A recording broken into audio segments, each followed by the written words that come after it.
What's up, y'all? We're here for our weekly energy oracle forecast. We are taking a look ahead at the next 7 days and seeing what kind of energy we have in store. Our first card out is water. Immediately, I'm feeling emotional purge when I see this, emotional purification and healing through water. I know it's still cold, even though we've had some warm fronts, but if you can put your feet into a creek, it may be too cold to go for like a natural plunge in a spring, like say to take a mikvah or a baptism. But if you are like, polar bear, like you might do that in the winter. However, you can also take salt baths. And I like to take one, usually every week, if not two. But I always suggest Dr. Teal's Epsom salt because they already have like a lot of the witchy herbs that we'd already be throwing in mixed in. So they have a lot of great flavors. But the salt is really good to cleanse and ground your energy. And it just feels like it gets you really calm and stable, while at the same time, it purges a lot of the toxins out of your body. You'll probably have a good night sweat after a good hot soak in some Epsom salt. And, probably after the tub, you'll probably be like really sweaty, like especially out of your back, but that's good. That means that the bath worked. But yeah, the water is a realm of emotions and feelings, creativity and dreaminess. We have the pelvic bone here, which is near the sacral chakra, which the sacral chakra is associated with water. I'm just seeing like water breaking, like pregnancy water breaking. So if you are, say, far along in your pregnancy and you're about to burst, you may, have an early arrival, or you may want to just take it easy. If you're not ready to induce labor yet, a lot of activity may break your water. Back to the sacral chakra, we have been offloading a lot of old stored emotion recently. Anger has been purged and being purged, sadness, grief, frustrations, things that came out that were sort of lurking under the surface, but still mucking with our operating system. We've been kind of doing that spring cleaning where, when you like raise the windows in the house and the fresh air blows in and it blows all the dust out from under all the furniture. And you're like, I thought I like pulled that out and like swept under that. And it's just like somehow the air moves in through the room and then it just blows out all this dust that was hiding. That is what this Pisces season has been all about. And it's because we are ending basically all of the life that we've known up until now, like that cycle is come to a big close. And right now it's like mankind as a collective has this chance to have a new start and begin a new cycle. And so if you are a spiritual seeker or student, then you may have noticed that you've been really pulled over the last 2 or 3 years since about 2022 to make a lot of major changes in your life and to reinvent yourself in a lot of ways. And cleaning up old, tying up loose ends and changing your mind about major things and having huge revelations about yourself and maybe, reinventing your life purpose or career or what have you, major pivots. Either way, we've been, doing a lot of the work to prepare ourselves for this new cycle, for this new start. And so people who aren't aware of what's going on, they're going through turbulence. They just don't have any context for it or any understanding of why or where it's all going. And so right now, if everyone's very emotional right now, particularly if you've already been doing the work and you're like, like, I feel like I'm over this. I should be past this. Like, why is this still coming up? It's like all of it is coming up to the surface so you can really see it thoroughly and clearly. Like, for instance, old emotion might be coming up for you to purge it and feel it because you never felt it. You had to skip right over it in order to survive, in order to keep going. And, you know, maybe you never got to go back and really sit with it. There's also a possibility that emotionally you've healed something in your heart, but it's still lingering in your nervous system. And so there are behaviors and habits and things that are still playing out because they were programmed as a response to something that's already come and gone. So I think we're becoming aware of these things, and they're being brought to our attention so that we can make the minor tweaks and changes now, and heal and have those big revelations and put the pieces together so that we're not continuing on doing the same thing that caused us to go in these loops and these painful lessons or cycles or lessons that we're just like over and done with, and we want to move forward and we're ready to move past them. It's like we're kind of wrapping it all up now. So the purge, the cleansing, a lot of the emotions that get stored in the sacral chakra are related to shame and guilt. Our appetites are regulated by that chakra, and so our desires can become out of balance. And what we need to do right now is ignite a very healthy desire, a very strong desire to go after our manifestations and our purpose and our dreams, right? Without that desire, there's not really any fuel to fire the manifestation, to fire the engine. So the guilt, the shame that accumulates over time, over years, it's a very low vibrational feeling. Those are very low vibrational emotions. They don't have affinity with the light of the Creator. The Creator would not project shame and guilt on us. Remorse, yes. And regret, yes. Being able to do something with that and change it, but not feeling like you are inherently bad or wrong. Not those feelings. That contracts and closes you off as a vessel, and you can't connect with the light. And the light wants to always be connected with us. The light is always sharing with the vessel. It is us that is, we either have our vessel open and in an affinity and sharing that vibrational resonance with the light, or we fall out of resonance with the light, and that closes off our vessel and shuts us off from the blessing. So letting go of that shame, letting go of that guilt, which is having an effect on your sense of self-worth and deservingness. Water. Also drink water. Drink lots of water. Maybe you are dehydrated. Maybe you're chronically dehydrated. And, you know, sometimes depression, like low-level depression can stem from dehydration. So you might just really need some water. Cycle. This cycle, the new cycle is starting. We are rolling in hot towards Aries season. Eclipse season is right around the corner once more. If you haven't purged and gotten rid of the things that are not in alignment with you, and if you haven't made those changes in your life, hold on to your seats, because every eclipse season is going to get harder and harder until you are rid of the things that are holding you back.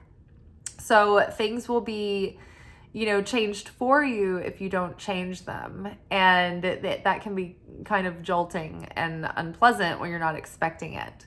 But now if you have been working on things and changing and growing and making way for new growth and momentum, eclipse season can spin you in to like a forward momentum, a growth spurt. A lot can happen. A lot can expand really fast. So I feel like now is the time for cleansing and preparation, because we're going into like this new cycle, and I'm very excited about it. I feel really positive, good, expansive things coming. Water cycle. Beauty. And I mean, like, it's just like I'm saying something and then the card comes out. So yeah, beauty is what we can expect from this new cycle coming in. But beauty is an inside job. You know, it's about our capacity to be present, to be in a certain level of acceptance of what is instead of fighting what is all the time.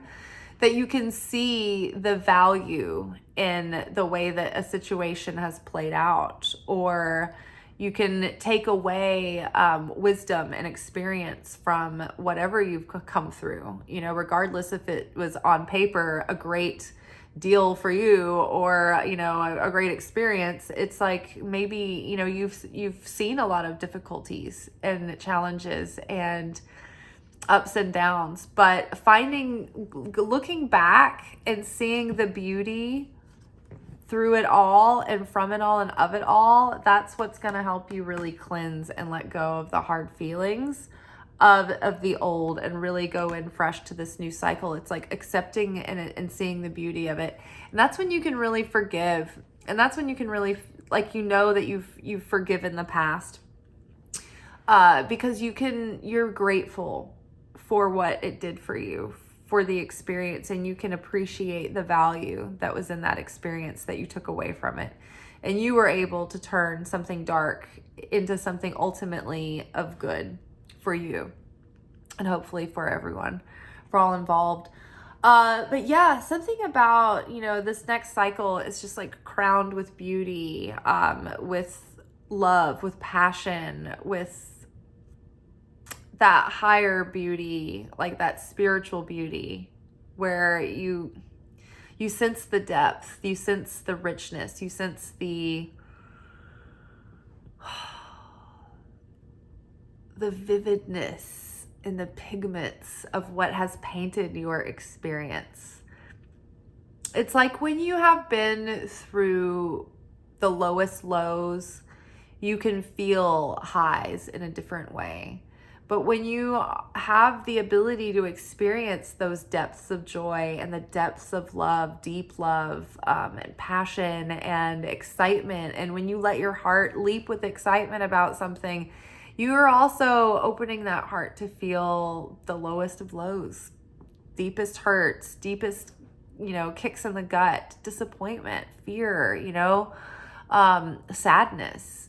And so that's kind of the beauty and the cost of it all. It's that's what makes things so beautiful, because they are so fragile and so fleeting so many times. And so beauty, when you start to have a sense of beauty, it almost comes hand in hand with a deep sense of appreciation as well. And I don't think that you can really perceive beauty without a deep sense of appreciation, and vice versa. So yeah, something about this week is going to hint at our capacity for beauty, our capacity to understand and perceive beauty, and appreciate it.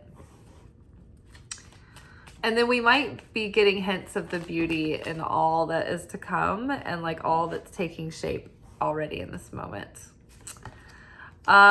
We've got divinity.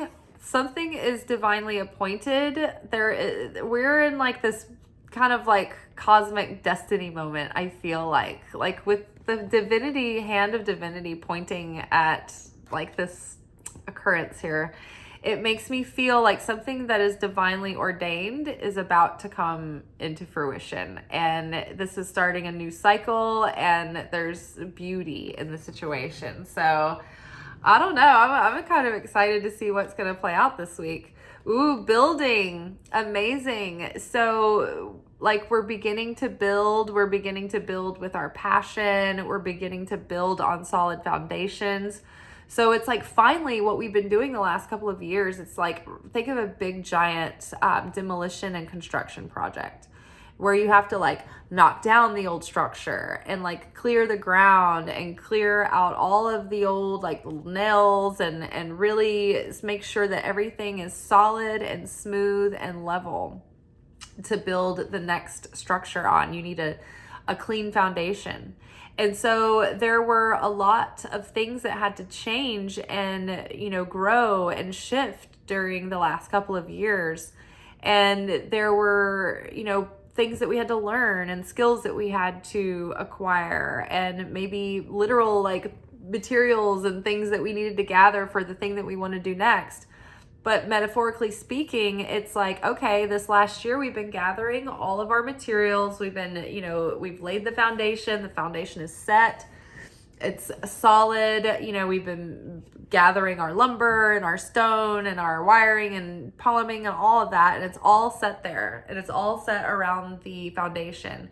And so now that we've got all of our resources gathered and we're all ready, we've got the ground clear, we've got the foundation laid. Now we're finally ready to build. Now the cycle begins and we actually start to see the fruits of our efforts. It's like we've been putting all of this effort in, and it's like nothing has shown growth yet. Nothing has shown any fruits, right? Because it's been like, think about building a house, like, and that work that it takes to just get rid of the old structure and get rid of all the old crap and sift through and find out what's still valuable. Ooh, old hardware, we can repurpose that in the new structure. Beautiful wood beams, let's carefully take that apart and keep that. So it's been like sifting through this antique mansion and tearing it down very carefully and with a sense of preciousness and tenderness, because that there are things of value and things that are treasured, and you want to put those aside and carefully and tactfully curate them into the new space. And so now it's finally time to begin building. Divine timing is here, and the efforts that we've been doing, the structures and routines that we've been figuring out for ourselves, it's like it's finally gonna feel like our effort is done something. Like when we take an action, like finally something happens. Like if it felt like the last couple of years, like whenever you do something and you expect like some kind of like reaction from the universe because of physics, and like nothing happens, and you're like, is this thing on? Like, am I alive? Like, do I have a reflection? Like, what's happening? Why does nothing I do seem to come to fruition or have any kind of profitability or productivity? Like, what is happening? What is thwarting me? It's like, finally, things are going to start coming together. Cooperating. Life is going to start cooperating, right? We're going to start finding like equal, like-minded individuals that we can see eye to eye and that we can work well with. Now, another thing that this means is that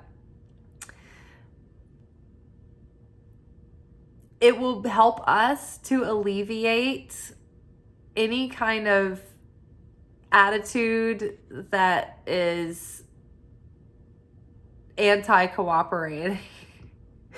Like basically we want to look for separation in our realm and strive for unity.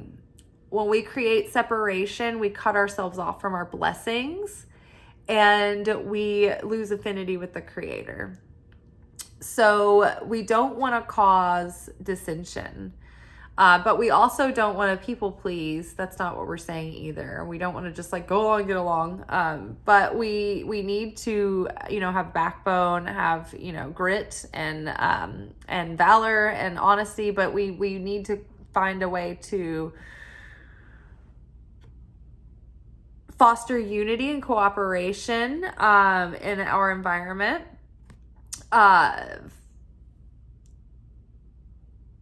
Find our like-minded tribe and people, but also, like, I feel like maybe I've said it well enough. I feel like there's some way I'm not saying this, but it's like we need to, like, I don't want people to people please and just mediate to get along. There's something nuanced. You can be an honest leader and sovereign without being afraid to rock the boat, but still inspire unity, even in our disagreements. Do you know what I mean? Like overall, at the end of the day, you can still give credit for a new day and disagree and agree to disagree, right? You may be entering into a project or a time where you can't do it all yourself, and none of us are supposed to. And so we might be learning how to allow people in and allow people to come in and help us with things and get involved with in our lives in ways that we maybe like we're just trying to do everything solo, like, oh, it's easier if I just do it myself, or I want it done this certain way, so I don't want to let other people in, or I'm controlling. I don't think anybody else can run my business the way that I do. And so you're thwarting yourself and you're holding yourself back as a company because you can't delegate, right? A good CEO delegates what they need to, what they know they're not supposed to be using their time and skill for. And they know how to hire good people that are trustworthy to do that. But even more importantly, they know how to fire the people that aren't working in the company, that are not in alignment with the unified goal, and are not a good fit. Like they can let those people go without feeling like they've done something inherently wrong. Part of making a company successful is having the right team that can work well together, but also that shares the vision and the goals of the company. If you have employees that are bitter and like hate the company, and you've heard people talk like bad about the people that they work for, and they're just like, they're shitty and this company sucks and all this stuff, and it's like, well, why are you working at that company? Like, or don't you have any gratitude for like the job that you have? Like, and that's unaligned. And in Kabbalah, it's like those people, you shouldn't have those employees working for you if you own the company, because they are not in alignment with your company goal. It's like your job, everyone's put, like, once you've started an entity like this company, right, the goal is for it to be a success, right? You want it to be a thriving ecosystem that like takes care of others and is profitable and is sharing, and it helps overflow goodness, right?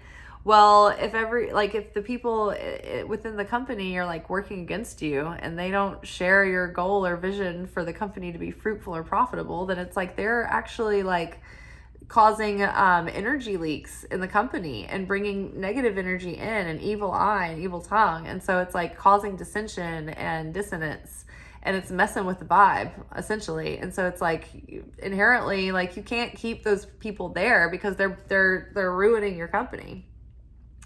Not just with their lack of like, because I mean, how good of work does someone do that can't stand their employer or the company that they work for? They're definitely not gonna like go above and beyond to make sure that all the T's are crossed and the lowercase j's are dotted, right? They're gonna be haphazard and put in the minimum, and they don't care, and so they're gonna be a liability. So cooperation. Perhaps there are bridges worth mending, and yeah, if there are people that you cannot mend those bridges with, then just allow like your ships to sail in different directions, but ultimately strive for peace and cooperation and unity, thinking of affinity with the light of the Creator. It doesn't mean that you can't disagree. It doesn't mean that you can't stand up for what you believe, or you don't have to be forced to do anything that you don't feel is right. But ultimately, we don't want to be in a state of destroyer consciousness, like breaking things down. We want to be in builder consciousness, building things up and being in creation mode. All right, you guys, I think that's all for today. Water, working with water healing, get out in a natural body of water if you can, or put your feet in some, take a salt bath. It's really great for you. and we're purging our emotions. Lots of feelings coming through. Big grand new cycle is coming. I think there's going to be a lot of depth and beauty that we're going to be seeing and feeling in our hearts and perceiving through our hearts. But this is a very divinely guided moment right now. There's something that is fated and destined. The clock of destiny is like ding, and it's hitting at midnight. So I don't know what's happening this week, but something of significance, even if we don't see it play out, might be behind the scenes. Finally, we're ready to build now that we have changed and uprooted and leveled and cleared away so much. We finally gathered our wherewithal once more, and we are ready to go forward and build. And life is finally going to start cooperating with us, and our efforts are finally going to show fruit and productivity. But don't let the opponent get in through a crack in the back door to fuck with your ego and have you having some petty beef with somebody, because that will jack with your vibration and it will cut you off from your blessings and your abundance. So in order to keep that abundance flowing, it's like you have to stay in that state of beauty, serenity, fulfillment. Don't let anything rock your peace. Don't let anything, because think about it. If something's taking away your peace and your fulfillment, then that's cutting you off from the creator, first of all, which is your source, which is your protection, which is your provider. So you want to always be in affinity with the light, because you want to always be connected with the light. The light is always pouring down that blessing on us. But as a vessel, we have to be open and we have to be in vibrational resonance with God, with creator.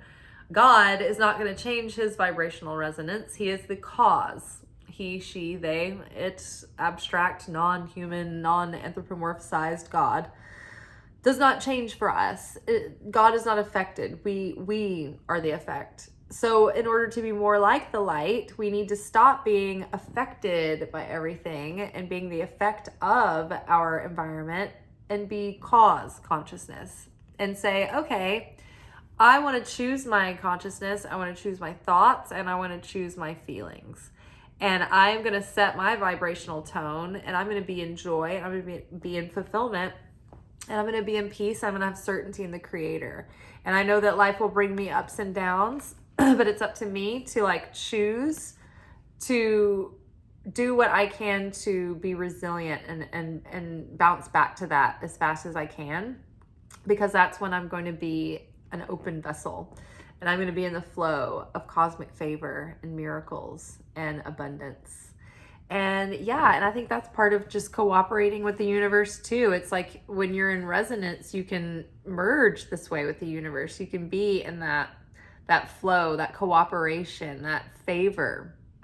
Those synchronicities happen, and manifestations start coming through. But literally, if you are being petty or, antagonizing, or you're trolling or things like that, that's going to cut you off from blessing, because it has no affinity with the light of the creator. So do your best to cooperate, or just distance yourself from those who you find it impossible to cooperate with. All right, y'all. I hope it's going to be a good week. It's going to be interesting, that's for sure. I can't wait to hear what's going on. Leave me a comment and let me know if anything plays out through the week that you think would be interesting for us all to know.